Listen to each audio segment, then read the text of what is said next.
Phoenix Wright, Ace Attorney, Objection! I have never played this game, ever. It's an older game, and it came to Game Pass, so I was like, let's do a video on this. Let me turn this volume down just a little bit here. You won't notice it in the video, because I can turn the volume down lower there. But we're going to play some right now on the computer. It's really weird playing a Nintendo game on the computer, right? Play this game. Episode 1, the first turnabout.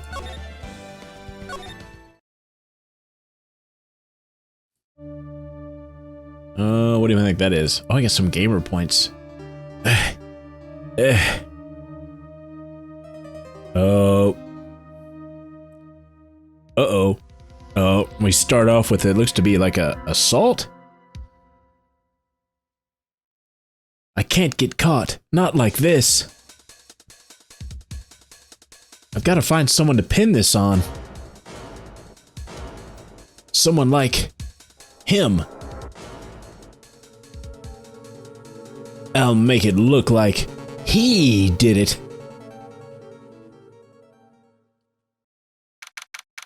August 3rd, 9:47 a.m. District Court. Defendant Lobby number 2. Boy, am I nervous, thinks Phoenix to himself. Right, calls Mia. Oh, hiya, Chief, says Phoenix. Ooh, I'm glad I made it on time, responds Mia. Well, I have to say, Phoenix, I'm impressed. Not everyone takes on a murder trial right off the bat like this. It says a lot about you, and your client as well. Thanks, says Phoenix. Actually, it's because I owe him a favor, he continues. A favor, Mia asks. You mean you knew the defendant before this case? Yes, of course I did, said Phoenix. Actually, I kind of owe my current job to him. He's one of the reasons I became an attorney. Well, that's news to me, says Mia. I want to help him out any way I can, says Phoenix. I just really want to help him. I owe him that much. It's over. Question mark, question mark, question mark. My life. Everything. It's all over. Mia stands in silence. Is that your client screaming over there? Yeah, that's him. Death. Despair. Oh, I'm gonna do it. I'm gonna die. It sounds like he wants to die. Yeah, says Phoenix. Nick. His name is Butts. Hey there, Larry. Dude, I'm so guilty. Tell them I'm guilty. Give me the death sentence. I'm not afraid to die. What? What's wrong, Larry? Oh, it's all over. I'm finished. Finished. I can't live in a world without her. I can't. Who took her away from me, Nick? Who did this, says Larry. Nick, you gotta tell me. Who took my baby away? Says Phoenix. Person responsible for your girlfriend's death. The newspapers say it was you. So he was framed. We know that Larry was framed because we saw the killer. My name is Phoenix Wright. Here's the story. My first case is a fairly simple one. A young woman was killed in her apartment. The guy they arrested was the unlucky sap dating her. Larry Butts. My best friend since grade school. Our school had a saying, when something smells, it's usually the butts. In the 23 years I've known him, it's usually been true. He has a knack for getting himself in trouble. One thing I can say, though, it's usually not his fault. He has terrible luck. But I know better than anyone that he's a good guy at heart. That, and I owe him one, which is why I took the case to clear his name. And that's just what I'm going to do. Okay, so we're a lawyer. August 3rd, 10 a.m., District Court, courtroom number 2. Court is now in session for the trial of Mr. Larry Butts. The prosecution is ready, Your Honor. That's the prosecutor, Payne. And that's us. The defense is ready, Your Honor. Mr. Wright, this is your first trial, is it not? Yes, Your Honor. I'm a little nervous. Your conduct during this trial will decide the fate of your client. Murder is a serious charge. For your client's sake, I hope you can control your nerves. Thank you, Your Honor. Mr. Wright, given the circumstances, I think we should have a test to ascertain your readiness. Yes, Your Honor. Oh, handshaking, eyesight fading. The test will consist of a few simple questions. Answer them clearly and concisely. Please state the name of the defendant in this case. Larry Butts. The defendant? Well, that's Larry Butts, Your Honor. Correct. Just keep your wits about you and you'll do fine. Next question. This is a murder trial. Tell me what the victim's name.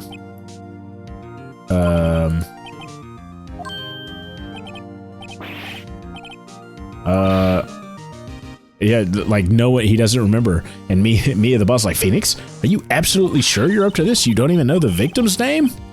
Oh, the victim. Of course I know the victim's name. I, just forgot temporarily.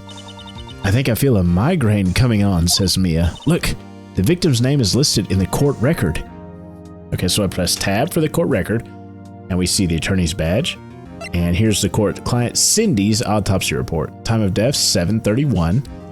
That's July 31st, 4 p.m. to 5 p.m. Cause of death, loss of blood due to blunt trauma. So we press R, maybe we get the profile here. That's Mia. She's age 27. She's a chief attorney at my firm. This is the defendant. Cindy Stone, the victim in the case. And Winston Payne is the prosecutor. You have any evidence? That is the evidence. Okay, I see. So backspace. Now we've looked at the court record. Just press the tab to check it any time, okay? Remember to check it often. Do it for me, please. I'm begging you. Who is the victim? Cindy Stone.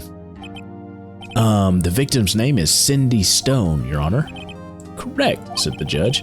Now tell me, what was the cause of death? She died because she was hit with a blunt object. She was struck once by a blunt object. Correct. You've answered all my questions. I see no reason why we shouldn't proceed. You seem much more relaxed, Mr. Wright. Good for you. Thank you, Your Honor. Because I don't feel relaxed. That's for sure. Look at us, we're freaking out. Well then, first, a question for the prosecution. Mr. Payne? Yes, Your Honor. As Miss Wright just told us, the victim was struck with a blunt object. Would you explain to the court just what that object was? Yes, Your Honor. The murder weapon was this statue of the Thinker, replies Mr. Payne. It was found lying on the floor next to the victim. I see. The court accepts it into evidence. A statue in the shape of the Thinker, it's rather heavy. Right. Be sure to pay attention to any evidence added during the trial. That evidence is the only ammunition you have in court. Use the tab to check the court record frequently. Oh, he struck the gavel. Mr. Payne, the prosecution may call its first witness. The prosecution calls the defendant, Mr. Butts, to the stand. Chief, what do I do now? Pay attention. You don't want to miss any information that might help your client's case. You'll get your chance to respond to the prosecution later, so be ready. Let's just hope he doesn't say anything unfortunate. Uh-oh, thanks, Phoenix. Larry gets excited easily. This could be bad. You see him twitching? So, prosecutor, Mr. Payne, starts. Mr. Butts, is it not true that the victim had recently dumped you? Hey, watch it, buddy, said Larry. We were great together. We were Romeo and Juliet, Cleopatra and Mark Antony. Didn't they all die? Thinks Phoenix to himself. I wasn't dumped. She just wasn't taking my phone calls or seeing me. Ever. What's it to you anyway? Mr. Butts, what you describe is generally what we mean by dumped, says Mr. Payne. In fact, she had completely abandoned you and was seeing other men. She had just returned from overseas with one of them the day before the murder. What do you mean, one of them? Lies. All of it are lies. I don't believe a word of it. Your Honor, the victim's passport. According to this, she was in Paris until the day before she died. Victim apparently arrived home from Paris on 7:30, the day before the murder. Indeed, she appears to have returned the day before the murder. Dude, No way, says Larry. The victim was a model, but did not have a large income. It appears that she had several sugar daddies. Daddies? Sugar? Yes, older men who gave her money and gifts. She took their money and used it to support her lifestyle. Dude. We can clearly see what kind of woman this Miss Stone was. Tell me, Mr. Butts, what do you think of her now? Right? I don't think you want him to answer that question. Yeah, Larry has a way of running his mouth in all the wrong directions. Should I stop him from answering? My client had no idea the victim was seeing other men. That question is irrelevant to this case. Oh, we got him, look. Wince, says Payne. Nick, what do you mean irrelevant? That cheating she-dog. I'm gonna die, I'm just gonna drop dead. Yeah, and when I meet her in the afterlife, I'm going to get the bottom of this. I'm going to get to the bottom of this. Let's continue with the trial, shall we? I believe the accused motive is clear to everyone. Yes, quite. Oh boy, this is so not looking good. Next question. You went to the victim's apartment on the day of the murder, did you not? Well, did you or did you not? Well, maybe I did and maybe I didn't. Uh-oh, he went. What do I do? Now he has to answer. I know, I'll send him a signal. Tell the truth. Yeah, I was there. I went. Order. Well, Mr. Butts, dude, chill. She wasn't home, man, so I didn't see her. Your Honor, the defendant is lying. Lying? The prosecution would like to call a witness who can prove Mr. Butts is lying. Well, that simplifies matters. Who is your witness? The man who found the victim's body, just before making the gruesome discovery. He saw the defendant fleeing the scene of the crime. I'm guessing it's going to be the murderer. Judge, order in the courtroom. Mr. Payne, the prosecution may call its witness. Yes, Your Honor. This is bad. On the day of the murder, my witness was selling newspapers at the victim's building. Please bring Mr. Frank Sowett to the stand. Oh. Mr. Sowett, you sell newspaper subscriptions, is this correct? Oh, yes. Newspapers, yes. Mr. Sowett, you may proceed with your testimony. Please tell the court what you saw on the day of the murder. Witness's account. I was going door to door selling subscriptions when I saw a man fleeing an apartment. I thought he must be in a hurry because he left the door half open behind him. Thinking it strange, I looked inside the apartment. Then I saw her lying there, a woman, not moving, dead. I quailed in fright and found myself unable to go inside. I thought to call the police immediately. However, the phone in her apartment wasn't working. I went to a nearby park and found a public phone. I remember the time exactly. It was 1 p.m. The man who ran was without a doubt the defendant sitting right over there. Oh, this is bad. Larry, why didn't you tell the truth? I can't defend you against a testimony like that. Incidentally, why wasn't the phone in the victim's apartment working? Your Honor, at the time of the murder, there was a blackout in the building. Aren't phones supposed to work during a blackout? Yes, Your Honor. However, some cordless phones do not function normally. The phone that Mr. Sowett used was one of those. Your Honor, I have a record of the blackout for your perusal. Electricity to Miss Stone's building was out from noon to 6 p.m. on the day of the crime. Now, Mr. Wright. Yes? Yes, Your Honor? You may begin your cross-examination. Cross-examination, Your Honor? All right, Wright. This is it. The real deal. What exactly am I supposed to do? Why, you expose the lies in the testimony the witness just gave. Lies? What, he was lying? Your client is innocent, right? Then that witness must have lied in his testimony. Or is your client really guilty? How do I prove that he's not, Mia? You hold the key. It's in the evidence. Compare the witness's testimony to the evidence at hand. There's bound to be a contradiction in there. First, find contradictions between the court record and the witness's testimony. Then, once you've found the contradicting evidence, present it and rub it in the witness's face. Okay, said Phoenix. Open the court record with the tab, then point out the contradictions in the testimony. All right. Witness's account, cross-examination. I was going door to door selling subscriptions when I saw a man fleeing an apartment. I thought he must be in a hurry. Of course, we've already read this. We know what he says.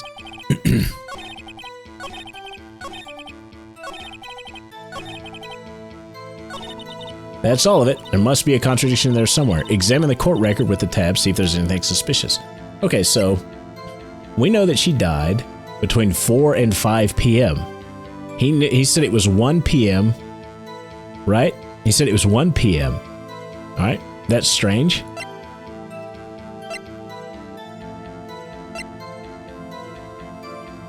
Noon to 6. We know that she died from 4 to 5. Okay. Yep, so we already know. We already know that he's wrong there because the time of death was 4 to 5. So we're going to go to the part where it says the time.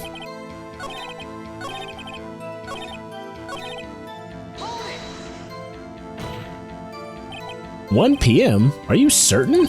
"Yes, absolutely." He seems really confident. 1 p.m., right. Doesn't that seem strange to you? Present some evidence. Okay, so we do... Now what do we do? We cue... court record, right? And we say this, the time of death 4 to 5 p.m., right? So how do I want this.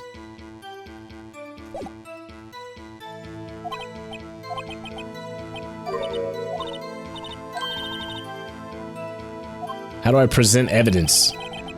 Oh, present tab. There we go. Time of death, 4 to 5. You found the body at 1 p.m. You're sure? Yes, it was 1 p.m. for certain. Frankly, I find that hard to believe. Your statement directly contradicts the autopsy report. The autopsy notes the time of death sometime after 4 p.m. There was no body to find at 1 p.m. How do you explain this 3-hour gap?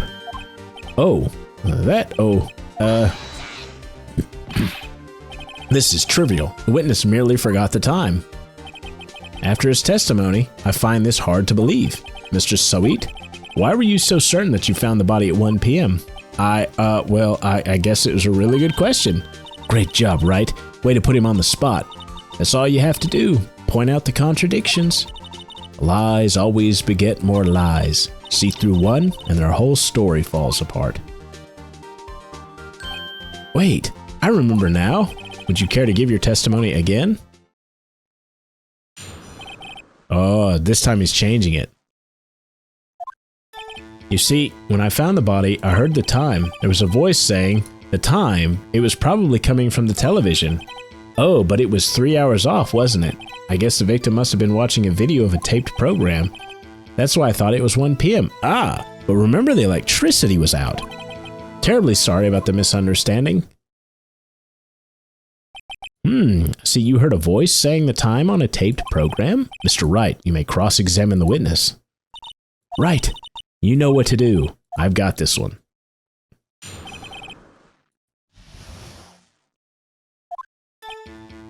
I heard there was a voice saying it was probably coming from the television. Are you sure it was a television and not a radio?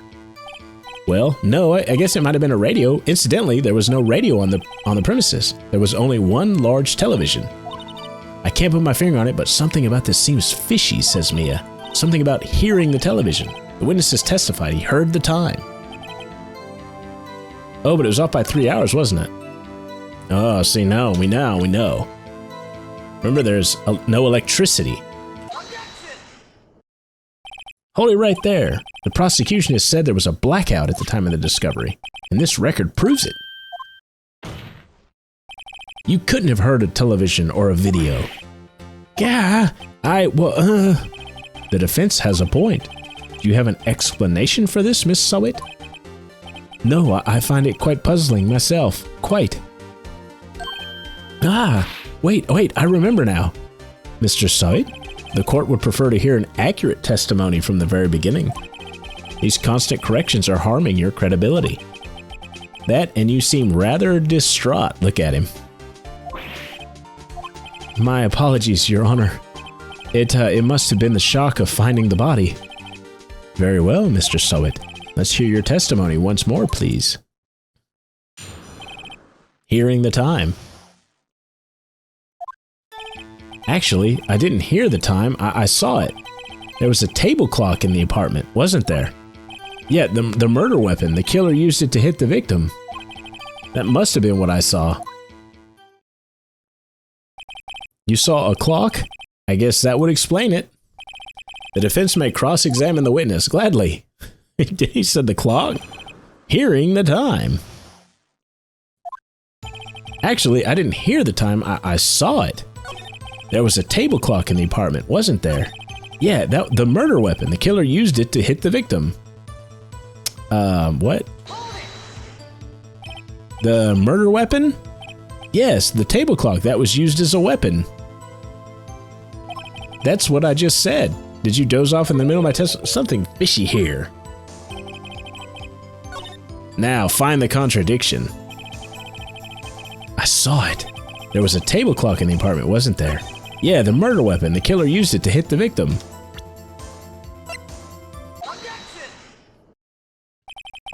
Just a moment. The murder weapon wasn't a clock, it was this statue. Now, how is this supposed to be a clock? What? You with your objections and your evidence. Just who do you think you are? Just answer the question, Mr. Sowit. Hey, I saw it there, okay? That's a clock. Your Honor, if I may. Yes, Mr. Payne? As the witness stated, this statue is indeed a clock. The neck is a switch. You just tilt it and it says the time out loud. As it doesn't look like a clock, I submit it as a statue. My apologies. So how did he know it was a clock? So the murder weapon was a table clock after all.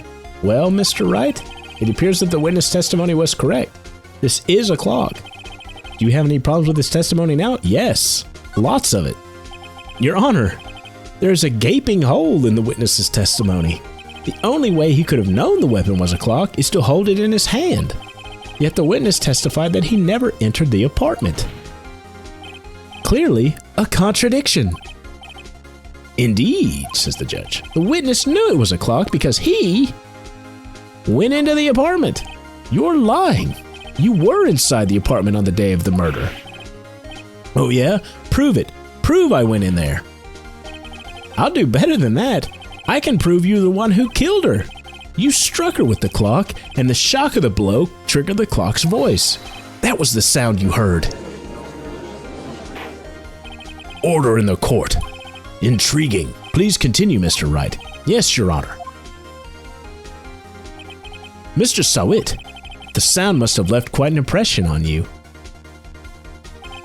Understandable, since the murder weapon spoke just as you hit the victim. That voice was burned into your mind. That's why you were so certain about the time. What's the meaning of this? This is all baseless conjecture. Baseless? Just look at the witness's face. Would the witness care to elaborate? Did you strike the victim with the clock? That day I never, look, the clock, I heard no, I saw, oh my goodness, he threw his hair at me. Shut up, I hate you. It was him, I tell you, I saw him. He killed her, and he should burn. Give him death. Oh man, he's lost his mind, hasn't he? Order in the court, I say. Your Honor, a moment, please. There isn't a shred of evidence supporting the defense's claim. Mr. Wright, Your Honor, you claim the sound the witness heard came from the clock? Do you have any evidence? The whole case is riding on this. I'd better think of it carefully. Your Honor, the sound Mr. Sowit heard was definitely this clock. A fact which is clear if you simply... Examine the clock's batteries. Try sounding the clock. Let's sound the clock now, here in this court. Your Honor, may I have the clock? I ask the court to listen very carefully. I think that certainly is a strange way to announce the time. Well, he is the thinker, after all. So we've heard the clock. What are your conclusions, Mr. Wright? Mr. Payne, can you tell me what time it is now? It is 11:25. Oh. As you can see, this clock is exactly 3 hours slow. Precisely the discrepancy between what Mr. Sweet heard and the actual time of death. So, Mr. Sweet, try to talk your way out of this one. Ha!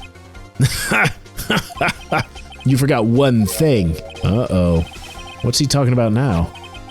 While it may seem like the clock is running 3 hours slow, it proves nothing. How do you know it was running 3 hours slow on the day of the murder? If you can't prove that, you don't have a case. He's right. How am I going to prove that? I was so close. Mr. Wright? Seems you lack the critical evidence to support your claims. Oh, I've got an idea. Yes, Your Honor. This means I cannot let you indict the witness. Unfortunately. This ends the cross-examination of Mr. Frank Sweet.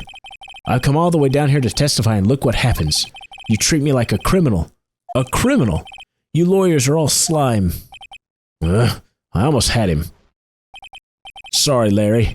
I failed you. There's nothing I can do about it now. Man, where did I mess up? Not so fast, Mr. Sweet. In comes Mia. Mia! Chief, listen up, right? Don't throw this one away. Not like this. Think. But Chief, it's over. I can't prove the clock was slow the day of the murder. Nobody can prove that. Well, that's true. But that doesn't mean you can't still win. Try thinking out of the box. Don't waste time doubting the facts. Assume the clock was 3 hours slow, and think through it. Ask yourself, why was the clock 3 hours slow? Figure out the reason, and you'll have your proof. Right?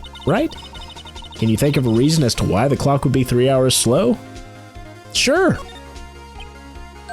Wait, maybe I can prove it. You must have evidence somewhere that can prove it, right? Find it and let them have it. Well, Mr. Wright, you say the clock was already running slow on the day of the murder? Have you found evidence to support this claim? Of course. There's a piece of evidence in the court record that can prove my claim beyond a doubt. Tough words. Let's see you pull this one off. Let's see this evidence that proves why the clock was running slow. All right, well, let's go through it real slow because even me, I don't know. Time of death, 7:31. Okay. The thinker, it's rather heavy. Day before the murder. It was out from 6 p.m. Can I present this as the attorney badge?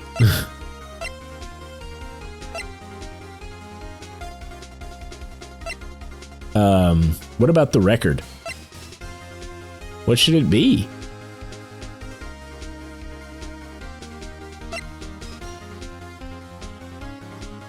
I mean, I'm at a loss here. We want to prove, right? We want to prove that it was running 3 hours slow on the day of the murder.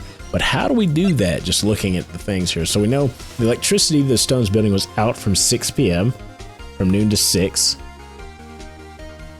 You know what? That's it, right?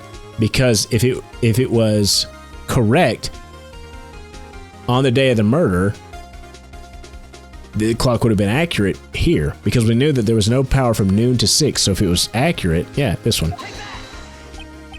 Excuse, this proves your claim. How? I can't see what evidence has to do with the clock. Oh, that wasn't it. Okay, we know it's not that one.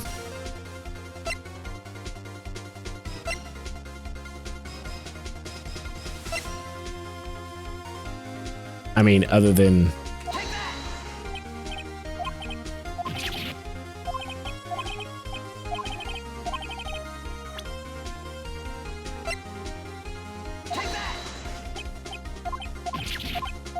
Okay, I don't get it. The passport? Why? The victim had just returned home from abroad the day before the murder. As we all know, the time difference between here and Paris is 9 hours. When it's 4 p.m. here, it's 1 a.m. the next day there. She brought it home. The clock wasn't 3 hours slow, it was 9 hours fast. The victim hadn't reset her clock since returning home. That's why the time you heard when you struck her dead in her apartment was wrong. Proof enough for you, Mr. Sweet, or should I say Mr. I Did It? Ugh. Oh man. Foamed at the mouth, passed out, what? Order, order, I say. Well, this case has certainly turned out differently than we all expected. Mr. Payne, your witness. He was arrested and has been taken away, Your Honor. Very well, Mr. Wright. Yes, Your Honor. I have to say I'm impressed. I don't think I've ever seen someone complete a defense so quickly, this is the judge talking, and find the true culprit at the same time. Thank you, Your Honor. At this point, this is only a formality, but this court finds the defendant, Mr. Larry Butts, not guilty. Yay, me! And with that, this court is adjourned. GG's. It turns out that Frank Sweet was a common burglar. He posed as a newspaper salesman to check and see when people were out of the house. That day, when Larry went to her apartment, the victim wasn't home. After he left, Mr. Sweet let himself in to do his dirty work. While he was searching her place, the victim returned. Flustered, Mr. Sweet grabbed the nearest blunt object he could find.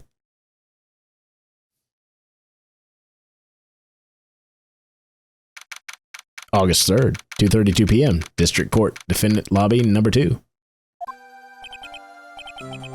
Oh, still can't believe we won. Good job in there, right? Said Mia. Congratulations. Thanks, Chief.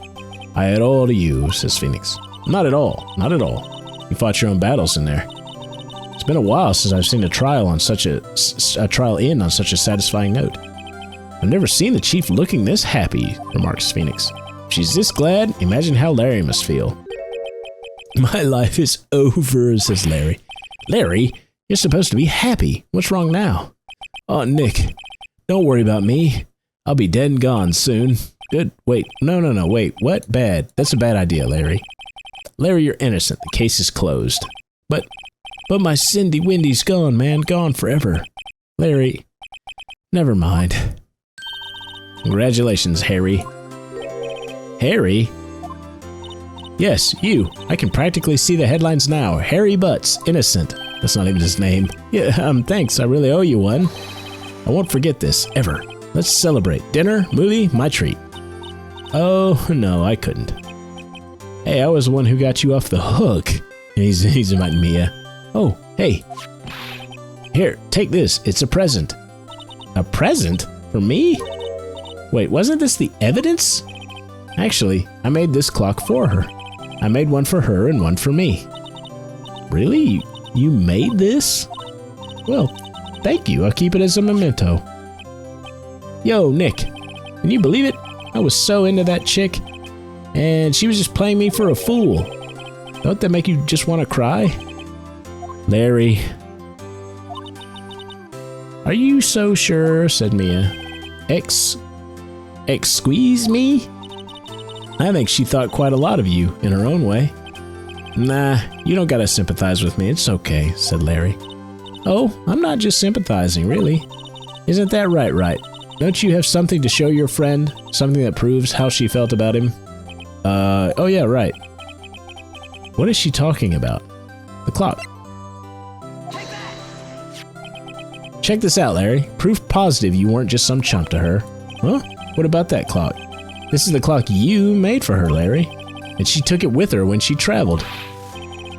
Whatever, she probably just needed a clock, that's all. You think so?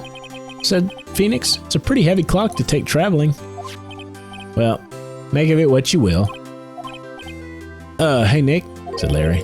I'm glad I asked you to be my lawyer. Really, I am. Thanks. Hope that made him feel a little bit better. Alright, well that was our first case. Oh, no, they're still talking. Right? Asked Mia. Hope you see the importance of evidence now. Also, hopefully you realize things change depending on how you look at them. People, too. We never really know if our clients are guilty or innocent. All we can do is believe in them. And in order to believe in them, you have to believe in yourself. Listen, learn, grow strong.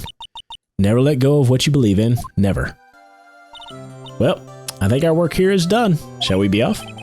I guess so. How about dinner? On me. We'll drink to a toast to innocent butts. Yeah. Oh, speaking of Harry, you were saying part of why you became a lawyer was because of him? Yeah. Part, at least. You'll have to tell me more about it sometime, maybe over drinks? All right. So, my first trial came to a close. Larry slapped me on the back and said, "Gee, Nick, it's good to have friends. But I'm pretty sure he's not going to pay us, unless you count the clock he gave Mia." I didn't know it then, but that clock was soon going to be at the center of another incident. Uh-oh. And my promise to tell the chief about me and Larry would be one promise that I wouldn't be able to keep. The end. Well, that's a good place to end this one. We got a few to play through, it looks like, so we'll just call it here and then take this kind of slow. So until next time, y'all have a really great day. Bye.